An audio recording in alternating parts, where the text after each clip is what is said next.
Hello dear, कैसे हैं आप लोग। तो उम्मीद करते हैं कि आप लोग अच्छे से होंगे। तो आज हम आप लोगों के बीच लेके आए हैं इंग्लिश की कुछ ट्रिक, जिससे आप बिना पढ़े या आप लोग कुछ नहीं भी जानते हैं तो आप आराम से पास मार्क ला सकते हैं। तो चलिए स्टार्ट करते हैं। इसके लिए आप लोगों को करना क्या है, तो जितने भी ऑब्जेक्टिव है, तो ऑब्जेक्टिव आप लोगों को पता है कि ऑब्जेक्टिव 50 क्वेश्चन बनाना है। तो 50 ऑब्जेक्टिव क्वेश्चन में से आपको जो है 50 में भी, यानी 50 के 50 ऑब्जेक्टिव में आपको ऑप्शन बी मार के आना है। ठीक है, ऑप्शन बी मार के आइएगा तो मुझे उम्मीद है कि कम से कम 15 नंबर आपको यहाँ से उठ जाने वाला है। अगर इसके अलावा आपको जो क्वेश्चन आ रहा है जिसका आंसर आपको पता है उसको आप मार सकते हैं सोच समझ के, अदरवाइज आप ऑप्शन बी मार के आ सकते हैं। यहाँ से आपको कम से कम 15 नंबर जरूर आने वाला है। तो ये रहा ऑब्जेक्टिव का, और कोई उपाय नहीं है क्योंकि इंग्लिश कोई पढ़ता नहीं है 10th में, तो इसके अलावा कोई उपाय नहीं है। तो आपको क्या करना है, ध्यान रखना है कि ऑब्जेक्टिव में जो है 50 के 50 ऑब्जेक्टिव मारना है, और जो क्वेश्चन आपको आता है उसको सॉल्व कर लेना है। और इसके अलावा आप ऑप्शन बी टिक करके आइएगा। तो यहाँ से आपको कम से कम 15 नंबर जरूर उठने वाला है। चलिए, तो ये रहा ऑब्जेक्टिव का बात। अब नेक्स्ट क्वेश्चन कर रहे हैं, नेक्स्ट बात कर रहे हैं। तो आपको जो है, जिसे हिंदी में गद्यांश बोला जाता है, इंग्लिश में भी 2 गद्यांश बोला जाता है, आता है, 15 नंबर का आएगा। ठीक है, तो आपको कुछ इस तरह से क्वेश्चन आएगा। तो हम चलिए देखते हैं कि किस तरह से आपको सॉल्व करना है। तो आपको हम एक गद्यांश लेके आए हैं, जैसे कह रहा है कि read the following passage carefully and answer the questions that follow. तो आपको क्या करना है, आपको इस पैसेज को पढ़ लेना है बढ़िया से, और इसके बाद आपको आंसर देना है। तो चलिए हम स्टार्ट करते हैं। क्वेश्चन कर रहा है कि sharks have prowled the seas for about 400 million years. Their size, power and great toothy jaws fill us with fear and fascination. A few kinds of sharks, such as great white sharks, attack the swimmers, but most of them stay away from people. Most of the sharks eat other sharks. Sharks are fish, but they don't have bones. They are made up of rubbery bone material called cartilage. Sharks use their eyes, ears and sense of smell to hunt food. चलिए, तो ये passage रहा, और हमसे question जो कर रहा है, क्वेश्चन ये कह रहा है कि for who many years sharks have prowled the seas. तो हमको यहाँ से कोई क्लू ढूंढना है। क्लू ये ढूंढना है, कह रहा है कि शार्क्स जो है कितने सालों से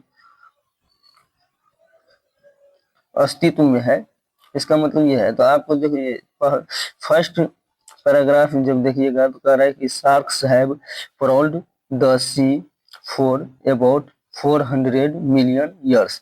तो आपको क्लू यहाँ से ईयर्स भी मिल गया और prowled भी मिल गया। तो आप एक पैराग्राफ को नोट कर सकते हैं। चलिए, तो यहाँ से जहां तक फुल स्टॉप है वहां तक आप आंसर में लिख सकते हैं। नेक्स्ट क्वेश्चन कह रहा है कि व्हाट डू मोस्ट शार्क्स ईट। कह रहे हैं ज्यादातर शार्क जो है क्या खाते हैं। तो यहाँ पे देखिए आपको एक क्लू मिलेगा कि most of the sharks eat other sharks. जैसे यहाँ पे जो पढ़िएगा तो लिखा है कि most of the sharks eat other sharks.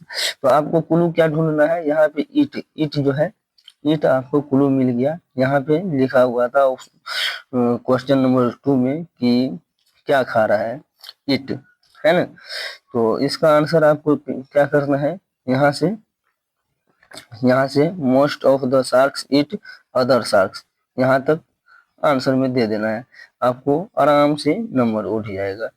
Next question कह रहा है कि what is a shark skeleton made up of, कह रहा है कि शार्क का जो है स्केलेटन क्या चीज का बना होता है। तो यहाँ पे जो है देखिए हमको क्लू क्या मिला है, मेड, मेड है ना, इसमें मेड लिखा है।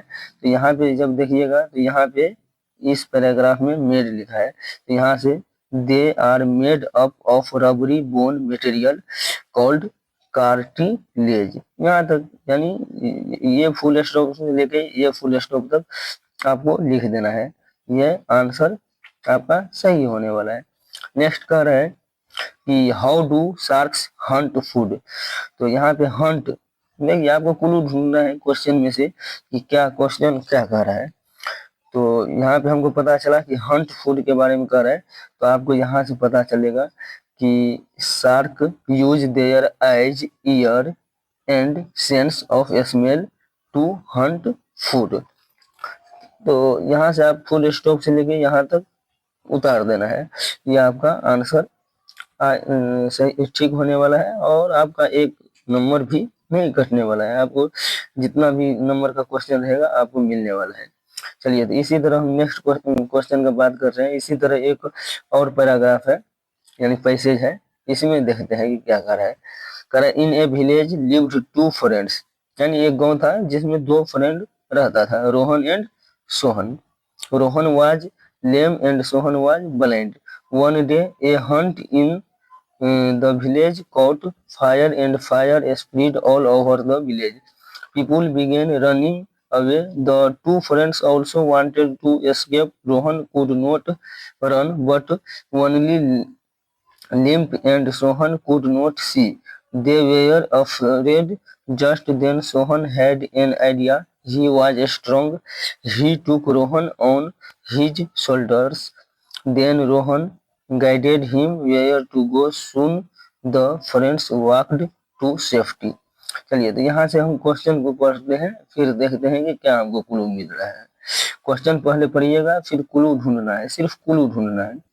यहाँ पे कह रहा है who were Rohan and Sohan, तो रोहन एंड सोहन क्या था, तो रोहन एंड सोहन हमको पता है कि Rohan and Sohan are friends, Rohan and Sohan are क्या था, फ्रेंड्स था। तो आप यहाँ से नहीं कुछ समझ में आ रहा है तो यहाँ से फुल स्टॉप तक आराम से लिख सकते हैं, ये इसका आंसर होने वाला है। नेक्स्ट क्वेश्चन कर रहा है कि what happened in the village one day, यानी एक दिन विलेज में क्या हुआ था। तो यहाँ पे पता चलेगा कि देखिए हमको क्लू मिल गया वन डे, तो one day a hunt in the village cot fire and fire spread all over the village, बस यहाँ तक लिख देना है, यहाँ फुल स्टॉप से यहाँ तक लिख दीजिएगा, आपका आंसर सही होने वाला है। तो नेक्स्ट क्वेश्चन देखते हैं फिर क्या कर रहा है कि why were Rohan and Sohan sad and afraid, तो रोहन एंड सोहन क्यों डरा हुआ था, तो रोहन एंड सोहन डरा हुआ था क्योंकि गांव में आग लग चुका था। तो people begin running away, the two friends also wanted to escape, Rohan could not run but only limp and Sohan could not see, they were afraid, है ना। यहाँ यहाँ से अगर आप अच्छा से देखिएगा तो यहाँ से the two friends also wanted to escape, Rohan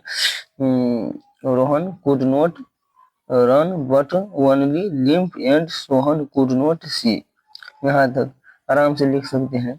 तो ये रहा पैसेज का बात। तो चलिए, अब ये पैसेज था। ऑब्जेक्टिव में हम बता दिए हैं कि ऑब्जेक्टिव में आपको ऑप्शन बी टिक करके आना है, आपको यहाँ से कम 15 नंबर आना है। और इसको देखिएगा तो यहाँ से भी 15 नंबर आएगा, क्योंकि पैसेज 15 नंबर का पूछता है, तो 15 नंबर यहाँ से उठने वाला है। नेक्स्ट अगर बात करिएगा तो ए से पूछता है, ए से, ठीक है, ए से पूछता है जिसमें आपको कोई चीज के बारे में दे देगा और बोलेगा लिखने के लिए। तो जैसे इसमें दिया है पोल्यूशन के बारे में, तो आपको कुछ ऐसे ध्यान रखना है और उसको याद कर लेना है। यहाँ पे हम जो है एक पोल्यूशन के बारे में दिया है, आप स्क्रीनशॉट लेके उसको नोट कर सकते हैं और आप जो है इसको आसानी से लिख सकते हैं। पोल्यूशन हो गया। नेक्स्ट बात कर रहे हैं तो ये है आपका चाइल्ड लेबर। चाइल्ड लेबर के बारे में है, यानी बाल मजदूरी पर आधारित है, तो इसको भी नोट कर लीजिएगा, ये भी इम्पोर्टेंट है। अगर नेक्स्ट क्वेश्चन का बात करेंगे कि इंग्लिश में जो आने वाला है, ऐसे आपका 10 नंबर का पूछने वाला है, इसमें से लिखिएगा, इस टाइप से लिख दीजिएगा तो आपको कम से कम 8-7 नंबर तो फिक्स है, मिल जाएगा। नेक्स्ट है एप्लीकेशन वाला। तो एप्लीकेशन में कुछ बात ध्यान में रखने वाला होता है, जैसे जिस तरह से हिंदी में लिखते हैं सेम उसी तरह से लिखना है और कुछ बात ध्यान में रखना है। तो यहाँ से आपको एप्लीकेशन से कुछ नंबर शायद 5 नंबर का रहता है, तो 5 नंबर मिल जाएगा एप्लीकेशन से। फिर इसी तरह से लेटर रहता है, पत्र, जैसे पापा के पास, मम्मी के पास, ये सब। तो या तो लेटर का जवाब दीजिए या फिर एप्लीकेशन का। नेक्स्ट अगर बात करेंगे तो ये भी है वही, जैसे करप्शन हो गया। करप्शन मतलब ये ऐसे है, इस 10 नंबर में पूछता है तो यहाँ से लिख दीजिएगा। इंग्लिश में पूरा इजी होता है, जो आपको माइंड में आता है अपना लैंग्वेज में लिख दीजिए। जैसे ए पिकनिक पार्टी, तो इस पे भी लिख सकते हैं आप, स्क्रीन शॉट लेके इसको नोट कर सकते हैं। चलिए नेक्स्ट अगर बात करेंगे तो टीचर्स डे है। तो टीचर्स डे पे भी आप थोड़ा पढ़ लीजिएगा, इसको भी स्क्रीनशॉट लेके आप नोट कर सकते हैं। नेक्स्ट अगर बात करेंगे तो होली, होली पे भी पूछ सकता है, तो इसको भी देख लीजिएगा। नेक्स्ट अगर बात करेंगे तो योर विलेज, क्योंकि ऐसे है तो ये लिखिएगा तो 10 नंबर मिलेगा, तो इस पे ध्यान देना ही पड़ेगा, कम से कम 7-8 नंबर तो मिलेगा ही, लिख लीजिएगा तो इसको भी नोट कर लीजिएगा, कम से कम देख लीजिएगा। योर विलेज के बारे में बात कर रहा है। अगर हम आगे बात करेंगे तो कुछ ट्रांसलेशन है, जिसको आप लोगों को अगर ऑब्जेक्टिव में पूछे तो आप बना सकते हैं। जैसे हम लोग रोज विद्यालय जाते हैं, तो इसका अगर सॉल्यूशन करेंगे तो ये हो जाएगा, daily we go to school. Next कह रहा है कि लड़कियां गीत गा रही है, तो girls are singing a song. कह रहा है वह दौड़ने में बहुत कमजोर है, तो यहाँ पे इसका आंसर भी दे दिया है, he is too weak to run, यानी वह दौड़ने में बहुत कमजोर है। फिर कह रहा है हमें अपना कर्तव्य करना चाहिए। कुछ ट्रांसलेशन आएगा तो आप उसको सॉल्व कर सकते हैं, we should do our duty. फिर नेक्स्ट कह रहा है कि धूप में मत खेलो, धूप में मत खेलो तो do not play in the sun. पूरा सिंपल सिंपल इजी रहेगा। फिर नेक्स्ट कह रहा है कि हम लोगों को बड़ों का आदर करना चाहिए, तो वी शुड रिस्पेक्ट एल्डर्स। देखिए पूरा सिंपल है। नेक्स्ट कह रहा है कि सीता अपने पिता को पत्र लिखी, तो Sita wrote a letter to his father. Next कह रहा है कि सोना चांदी से महंगा है, इसको देख लीजिएगा, ये इम्पोर्टेंट है। तो gold is costly than silver. तो इस तरह से अगर कीजिएगा तो आपको पास मार्क तो आ ही जाएगा, उससे ज्यादा भी आ सकता है, लेकिन ध्यान ये रखना है कि जो जो हम बात बताए हैं उस पर थोड़ा फोकस कीजिएगा। नेक्स्ट अगर एक बात और है, आपको क्वेश्चन जो भी करेगा, जैसे पोएट्री से कुछ क्वेश्चन आता है, पोएट्री का लाइन दे देगा और कहेगा उसको व्याख्या करने के लिए, तो आपको कुछ नहीं करना है, वही आंसर लिख देना है, आंसर नंबर जो भी है, आंसर नंबर जो भी है, मान लो आंसर 2 लिखना है तो आंसर 2 लिख के वही वाला क्वेश्चन को उतार देना है। ये हो गया एक बात। और दूसरी बात ये है कि अगर आपको कोई क्वेश्चन बुक से दिया है, आपको जवाब देना है, क्वेश्चन तो छोड़ना नहीं है, क्वेश्चन का जवाब देना ही है। तो आप जो है, आपको पैसेज दिया रहता है, 2 पैसेज दिया रहेगा, शायद 2 और कर करके रहेगा तो हमको लगता है कि 4 पैसेज रहेगा। तो 4 पैसेज में से आपको कुछ नहीं समझ में आएगा तो पैसेज में से यहाँ से 2 लाइन 3 लाइन हर क्वेश्चन में क्या कर देना है, 2 लाइन 3 लाइन फुल स्टॉप से लेके फुल स्टॉप तक हर क्वेश्चन के आंसर में लिख देना है। जैसे मान लो हमको आंसर देना है, आंसर 5 का लिखना है, तो ऐसे लिख देंगे 5। हमको कुछ नहीं देखना है, हमको कुछ पता ही नहीं है कि क्या है, तो हमको पैसेज देख लेंगे, पैसेज वाला क्वेश्चन उल्टाएंगे और यहाँ से जैसे फुल स्टॉप यहाँ से है तो हमको 2 लाइन में यहाँ तक लिख देंगे, बस हो गया। इसी तरह से करना है और आपको कोई टेंशन लेने की बात नहीं है, आराम से नंबर उठेगा, आप बिल्कुल घबराएंगे नहीं। पूरा ध्यान से ऑब्जेक्टिव का अगर मारना है, अगर कुछ से कुछ मारिएगा तो गलती हो जाएगा, हो सकता है कि एक भी नंबर नहीं मिले। अगर ऑप्शन बी मार मार के आइएगा तो 50 में से हमें उम्मीद है कि कम से कम 15 जरूर सही होने वाला है। तो 15 अगर जरूर सही होने वाला है तो क्या इसमें दिक्कत क्या है, आराम से मार लीजिए ऑप्शन बी, है कि नहीं। और बाद बाकी जो बताए हैं उसको थोड़ा देख लीजिएगा। तो चलिए आज के लिए इतना ही था, काफी इम्पोर्टेंट था और इसी तरह से आप करके आइए, हमें उम्मीद है इन नंबर कटने वाला नहीं है, भरपूर नंबर मिलने वाला है। तो चलिए धन्यवाद।